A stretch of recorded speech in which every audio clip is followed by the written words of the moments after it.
on se retrouve aujourd'hui pour un petit zoom produit. Je vous avais promis quand je les ai achetés ces dies de vous faire les deux démos en vidéo. Donc je vous ai fait la première pour le dice cadre et là on va s'intéresser, j'ai imprimé l'image parce que je n'avais pas gardé le packaging. Moi je les range dans mes classeurs après. Donc c'est celui-ci, c'est le petit dice boîte aux lettres où on peut venir glisser des petits chocolats que je trouve juste magnifiques. Donc il se compose de plusieurs dice. Donc là on a le grand dice qui permet de faire la boîte, le contour de la boîte, et on a l'avant et l'arrière qu'on vient coller ensuite. On a aussi le petit dice de l'enveloppe, un petit dice étiquette sur lequel on va pouvoir venir tamponner notre petit texte de Noël, et la petite poignée, voilà, levée ou baissée pour dire qu'on a du courrier ou pas.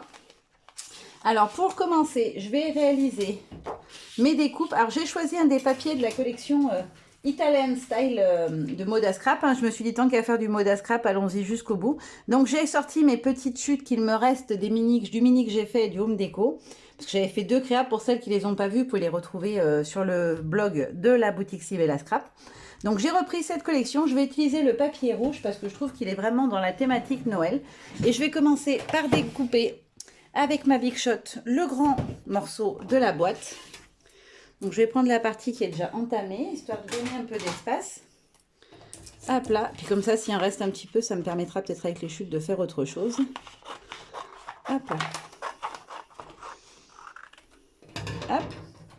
Donc je ne vous fais pas voir le découpage, vous savez tout comment fonctionne la Big Shot, je vais le faire hors caméra, enfin juste à côté de la caméra, pardon. Puisque ma Big Shot est juste à côté. Hop. Maintenant, on mouline. Ah oui, ma Big Shot fait du bruit. Elle est en fin de vie. Le Père Noël est censé m'en apporter une autre. J'espère que ce sera bien le cas. Parce que je vous avoue que là, c'est pour ça que je vous le fais hors caméra. Parce que si je fais ça sur ma petite table qui bouge, je vais passer à travers vu que le... Alors, j'ai fait la première découpe. Je ne sais pas si vous verrez suffisamment en vidéo, mais on a les petits plis de marquer. Ici... Et juste après, alors je vais prendre mon plioir. Hop, je vais faire ça propre comme il faut.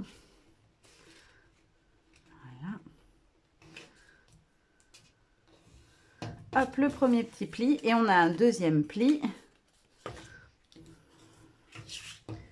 Hop, donc voilà ce que ça donne. On a ce papier-là avec ces deux plis. Et ensuite, on va venir faire l'arrondi. Alors moi, je la voyais vraiment petite. Mais comme vous pouvez le voir, elle est quand même relativement grande. Et je trouve ça vraiment chouette. Donc on fera l'assemblage ensuite. Je vais venir découper. Alors, je suis désolée s'il y a du bruit. Les filles sont à la maison. Et du coup, quand les filles sont à la maison, le calme, ça n'existe pas. Donc on va découper les deux autres parties. Donc l'avant et l'arrière de notre boîte aux lettres. Alors, je vais essayer de bien me serrer sur le bord, tout simplement parce que je veux pouvoir faire une carte après. Je voudrais coller ma boîte aux lettres sur une carte, c'est l'idée que j'avais. Et je voudrais prendre comme fond, du coup, ce papier-là en même temps. Je voudrais qu'il me serve, voilà, pour faire un matage ensuite. Hop, je vais venir découper ces deux morceaux-là. Si ma Big Shot veut bien travailler encore un tout petit peu. Ça serait un peu dommage, mais ça peut arriver qu'elle rende l'âme en pleine vidéo. On ne sait jamais. Non, ça va. Hop. Elle n'a même pas fait de bruit, vous aurez remarqué cette fois. Elle était OK. Elle s'est dit, allez, ça a l'air sympa, on va le faire. Hop. Donc là, j'ai découpé mon avant et mon arrière de boîte aux lettres. Donc, on a des petits plis qui sont marqués. Alors là, on les voit peut-être un petit peu plus. J'espère qu'avec la lumière, vous voyez bien. Donc, je vais tout de suite les replier. Bien marquer les plis pour que ça se plie bien comme il faut. Alors on a tous les petits rabats, etc. Moi c'est ce que j'aime bien, c'est que leurs dies, ils y sont très bien finis. Au niveau des finitions, tout est impeccable. On a toujours tous les morceaux. Parce que des fois, dans certaines matrices, j'ai remarqué, dans certaines marques, qu'on a, on n'a pas toujours le petit rabat en fait. Il y a pas mal de marques où on n'a pas de rabat prévu. Donc si ça, on peut les coller, hein, c'est pas un problème, mais je trouve ça beaucoup moins pratique que quand là, vous voyez, on a tous les petits rabats. Donc du coup, ça va bien tenir quand on va le faire. Vous voyez, on a tout là. On pourra venir le coller nickel. Donc là, on a l'arrière. Et là, on va faire l'avant où il y a le petit trou. Alors, c'est l'avant où il y a le petit trou, tout simplement parce qu'on peut venir mettre une petite attache parisienne. Je vais le faire d'ailleurs pour vous montrer la petite boîte vraiment finie comme il faut. Je ferai peut-être pas de déco, je vais voir. Ça va dépendre combien de temps dure la vidéo. Parce que je ne veux pas vous faire une vidéo zoom produit qui dure 5 heures non plus. Mais je me dis que ça peut être sympa si on fait... si on la décore un peu, cette petite boîte aux lettres, parce qu'elle est vraiment trop chou. Vous Voilà, donc là, j'ai fait tous mes pliages. Il nous reste à venir découper notre petite enveloppe. Alors, la petite enveloppe, de quelle couleur je vais la faire? Je vais voir par rapport aux chutes. Alors, je vais enlever les dies, hop, pour ne pas les perdre en route. Qu'est-ce que je pourrais utiliser? Je vais peut-être prendre le papier un peu effet. Ah non, je vais prendre celui-ci avec le joyeux Noël dessus. Ça ira très très bien avec. Et puis ça ressortira bien parce qu'il est blanc, enfin blanc grisé. Hop. Je vais essayer de prendre à l'endroit où il y a le Xmas. Vous l'aurez compris pour l'avoir sur le dessus de mon enveloppe. Voilà, je l'ai pris comme ça. La lumière est vraiment forte. Hop, je vais peut-être la décaler un tout petit peu. Voilà, je passe dans ma Big Shot.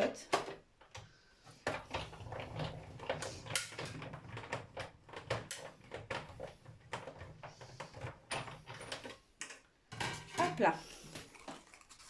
Donc là, on a notre petite enveloppe qui est toute prête. Vous n'avez plus qu'à plier. Alors moi, je fais toujours tout au plioir parce que je trouve que les plis sont mieux faits et plus propres que quand je les fais à la main. Souvent, quand je les fais à la main, j'ai tendance à ne pas prendre comme il faut. Et ensuite, il vous suffit de rabattre comme ceci. Et vous avez votre petite enveloppe de fête.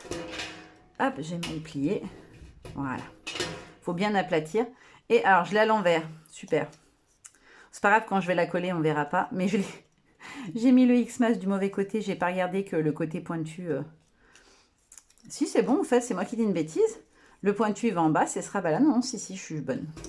Hop, donc on aura le petit Xmas qui apparaîtra sur notre enveloppe. Et pour terminer, on a donc la petite étiquette. Alors, où est-ce que j'ai foutu mes dies? J'ai perdu mes dies en route. Ah, là. Donc, il nous reste la petite poignée qui se lève et celui-ci. Je vais voir si j'ai pas une petite chute de papier rouge un petit peu plus foncé. Si, il m'en reste de quand j'ai fait mon calendrier de l'Avent du pôle Nord. Je pense qu'il ouais, il devrait ressortir pas mal celui-là. Je vais faire la petite languette dedans. Et je vais découper mon étiquette dans un papier blanc classique. Hop. Donc là, j'ai un petit morceau de papier blanc. C'est du papier aquarelle, mais c'est pas très grave. Il est bien blanc. Donc voilà, le petit dies étiquette. Et en plus, l'étiquette est toute travaillée. Je trouve ça super joli. Vous allez voir une fois que je l'aurai découpée. Elle a un motif sur le contour. Hop.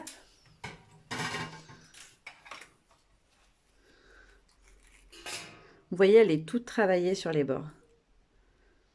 Ça veut bien faire la mise au point. Vous voyez, elle a un effet ajouré tout le tour qui est vraiment très très joli. Et voici notre petite languette. Hop, toute mignonnette. Ensuite, je vais prendre un tampon pour pouvoir mettre un petit texte. Alors. J'ai pas anticipé, j'avoue. J'ai oublié de sortir un petit texte. Alors, je regarde pas au bon endroit, ça va pas marcher.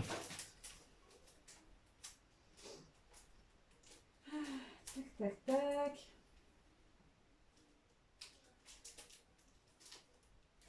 Voilà, je voulais prendre un des petits textes de la planche de mes petits ciseaux pôle Nord.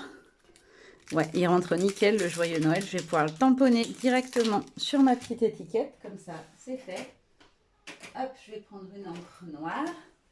Il faut quand même que ça ressorte un petit peu du décor. Comme les papiers ont déjà des couleurs, je trouve pas mon tout petit bloc acrylique. Je vais en prendre un plus grand, c'est pas gênant. Voilà, comme ça, le temps que j'assemble et que je colle ma boîte, ça aura séché. Je pourrais la coller. Je n'ai pas pensé que sur ma table, ça s'appuie et que ça va peut-être pas bien tamponner. Ah bah c'est nickel. Avec cette table qui se plie au milieu, c'est des fois pas très pratique. Hop là. Un petit coup de lingette pour nettoyer direct. Hop là. Hop.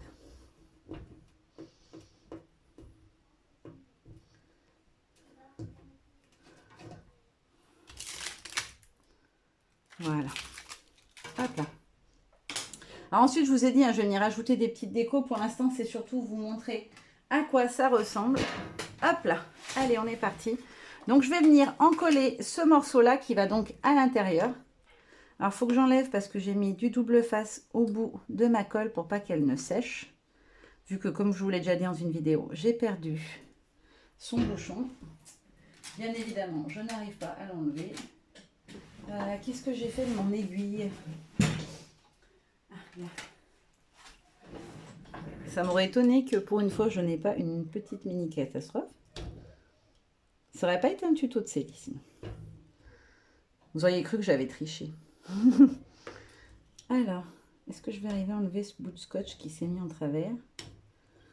Alors, j'espère que la colle, elle n'a pas séché, parce que c'était bien fermé, mais bon. J'arrive même pas à enlever le scotch. C'était peut-être pas l'idée du siècle de mettre du double face dessus. Mais je pensais que ça protégerait bien, parce que du coup, ça me l'a fermé. Effectivement, ça me l'a bien fermé. Hop, on va mettre un petit coup d'aiguille à l'intérieur. Si la colle sort, nickel, il n'y a pas de problème. Alors, je suis en fond de tube, donc comme d'habitude, il va falloir que j'appuie comme une forcenée. Hop, après, j'étale bien pour éviter que ça ne gondole. Le papier n'est pas spéciaement fin, le papier Modescrap. Moi, j'aime beaucoup la matière. Il a une matière, je sais pas, très douce, très agréable à tripoter. À tripoter, c'est peut-être pas le bon mot. Au moins, ça vous aura fait rire. Hop. Donc voilà, j'ai collé l'armature de la petite boîte aux lettres. Alors le die s'appelle pas boîte aux lettres, mais mailbox. Histoire que vous puissiez le retrouver, hein, c'est marqué là-dessus. Fustella, parce que chez eux, c'est Modescrap, c'est italien, donc c'est Fustella. Fustella Mailbox, si vous la cherchez sur le site de Sylvie. Et ensuite, je vais pouvoir venir coller l'intérieur. Alors, comment ça se met que je fasse pas de bêtises? Ok, c'est bon, j'ai tout compris. Alors, je vais venir en coller l'intérieur, ce qui va être collé à l'intérieur. Alors, en fait, vous pouvez tout coller, en réalité, puisque tout va être contre les parois. Enfin, si je ne me trompe pas. Peut-être je fais une bêtise, mais pour moi, tout touche, même les côtés. Donc, on va tout en coller. Ah, j'ai oublié celui du bas. C'est important si je veux qu'il tienne bien. Hop là.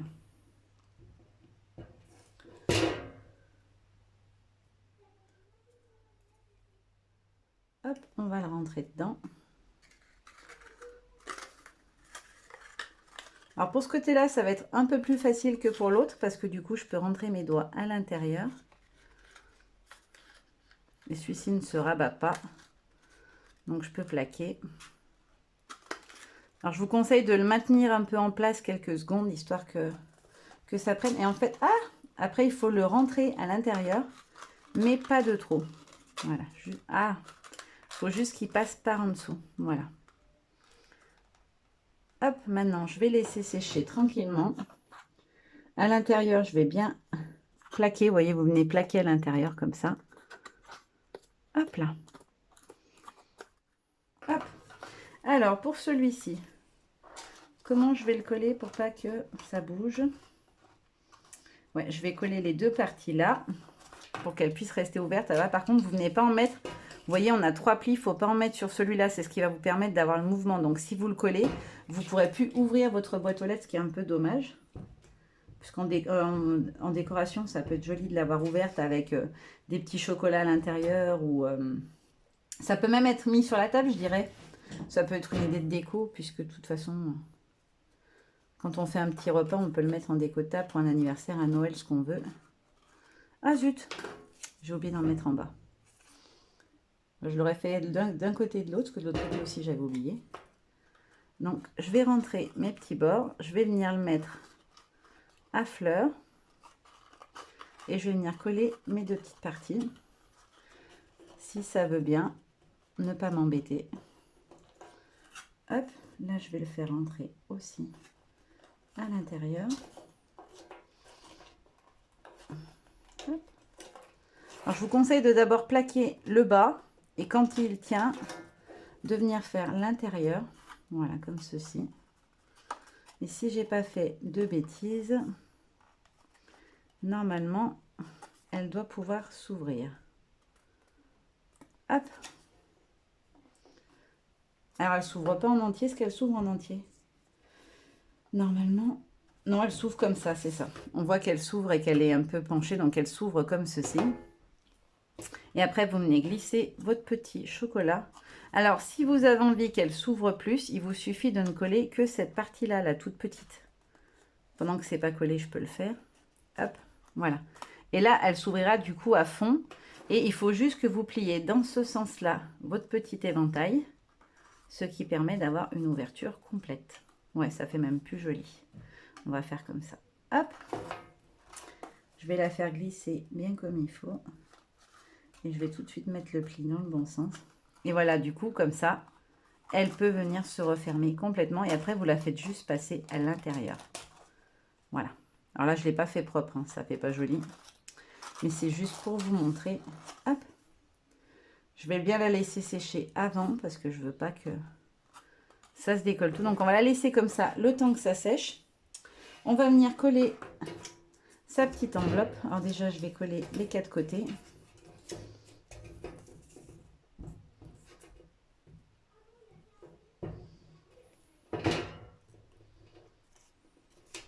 Hop. Alors, vous pouvez la laisser en version ouverte ou fermée complètement. Moi, j'ai bien envie de la laisser comme ça avec l'ouverture. Je trouve que ça fait joli. Pas fermée en plein. Du côté, en fait, comme ça. Je voulais qu'on voie le Xmas, mais en fait, je trouve ça joli, la petite enveloppe ouverte. Il a fallu que je glisse un petit papier à l'intérieur. Je vais recouper un petit bout dans celui-là avec la couleur de la boîte aux lettres. C'est juste pour voir ce que ça pourrait donner. Alors. Hop, à cette hauteur-là. C'est juste pour voir hein, ce que ça aurait pu donner. Voilà, si ça fait joli. Voilà, et vous avez la petite lettre à l'intérieur. Ouais, je vais faire comme ça, je trouve ça plus joli. De la mettre de ce côté-là. Hop, donc vous venez. Alors c'est comme ça qu'il montre un modèle, mais il n'y a aucune obligation. Hein. Moi, je trouve ça joli, donc je vais le faire. Mais après, la petite lettre, vous pouvez la mettre à l'intérieur. Vous pouvez la mettre qui dépasse un peu de la boîte aux lettres, mais pas complètement. Il y a plein de possibilités. Vous pouvez même en mettre une ici et d'autres ailleurs. Hop, là, je vais venir coller. Oups, j'appuie trop fort. Ma petite étiquette. Et là, je vais coller que le bas parce que je veux pas qu'elle soit... Alors moi, je vais la mettre en pause. Je la colle. Hein. Normalement, il faudrait mettre un petit attache parisienne pour pouvoir la faire tourner. Moi, je vais la coller comme ça. Hop, j'ai mis un peu trop de colle. Je vais vite enlever l'excédent de colle. Voilà. Ah, j'ai vraiment mis beaucoup de colle. J'ai pas fait ça propre, je déteste. Voilà. Donc là, on a notre petite poignée qui est levée comme ceci. Et voilà du coup ce que ça donne quand on assemble tous les morceaux. Et ensuite, il vous suffit de venir refermer tout doucement. Alors, je vais essayer d'y aller doucement. J'ai peur de la rentrer trop et de ne pas pouvoir la ressortir. Voilà. Donc, votre petite boîte aux lettres est terminée. Voilà ce que ça donne. Franchement, moi, je les trouve super choupinettes, ces petites boîtes aux lettres. Pour faire une petite déco de table, voilà, et chacun tire avec sa petite... Alors, j'ai pas pensé, je vous ai pas sorti la petite épingle. Est-ce que j'en ai une petite attache parisienne. Alors, fut un temps où j'en avais des tonnes. Si j'en ai. Alors, j'en ai pas des rouges, par contre, je crois. Ah, si, peut-être. Hop, si, j'ai même une petite rouge qui irait très bien. Bon, c'est pas rouge, c'est rose. Dommage, dommage, dommage. Je vais mettre une petite dorée. Je pense que ça peut bien aller avec les couleurs. Alors là, je vais la ressortir tout doucement. Et là, je vais venir mettre ma petite attache parisienne, comme ceci. Ouais, elle fait pile la bonne taille. Et je vais prendre juste un petit bout de ficelle que je vais passer en dessous de l'attache. Alors, la décueillette.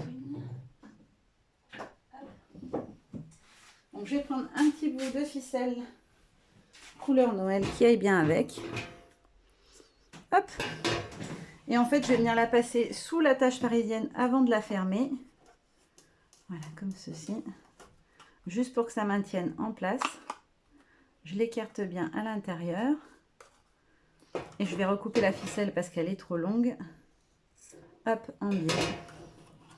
Et comme ça, après, quand je vais venir fermer ma petite boîte, j'aurai plus qu'à tirer ma petite ficelle pour venir l'ouvrir ou la fermer. Je trouve que ça fait plus joli et plus fini. Voilà, voilà, vous avez tout vu. Je pense que je vais la mettre sur une petite carte parce que je trouve ça vraiment trop choupinet. J'avais vraiment envie de l'utiliser telle que collée comme ça. Après, elle est très grosse, je la voyais plus petite, je vous avoue.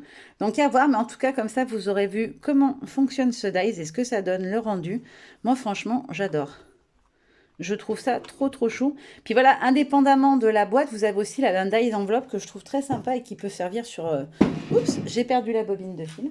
Qui peut servir sur plein plein de créas parce que c'est toujours mignon d'avoir une petite enveloppe, je trouve. Voilà, maintenant je vous fais de gros bisous et je vous dis à très bientôt. Bye bye. Alors, petit rajout de dernière minute. En fait, je la trouvais un peu pas assez décorée à mon goût. J'avais dit que je la décorais, puis j'ai complètement zappé. Donc voilà, j'ai rajouté des petites découpes. Alors, une petite feuille de houx. J'ai mis deux petites fleurs superposées avec un petit dot au milieu. Et puis une petite feuille de sapin par-dessus. Ce sont ces dies-là que j'ai utilisés. C'est les dies de la Copia Creativa que j'adore. Donc, c'est un lot. Il y a beaucoup, beaucoup de choses dans le lot. Il s'appelle branche, feuille... Non, branche, houx et fleurs, voilà. Et on a notamment deux petits poinsettias, ils sont pas très grands, c'est ceux-là. Donc je les ai superposés les deux dans deux papiers différents pour obtenir une fleur avec un petit peu de volume qui se trouve ici. Voilà, la petite feuille de houx est là et le branchage ici. Franchement, ces dies, je les adore et ils se glissent partout. Voilà, c'était juste pour vous montrer ça rapidement parce que je trouvais qu'elle était plus mignonne comme ça, bien décorée. Gros bisous, bye bye!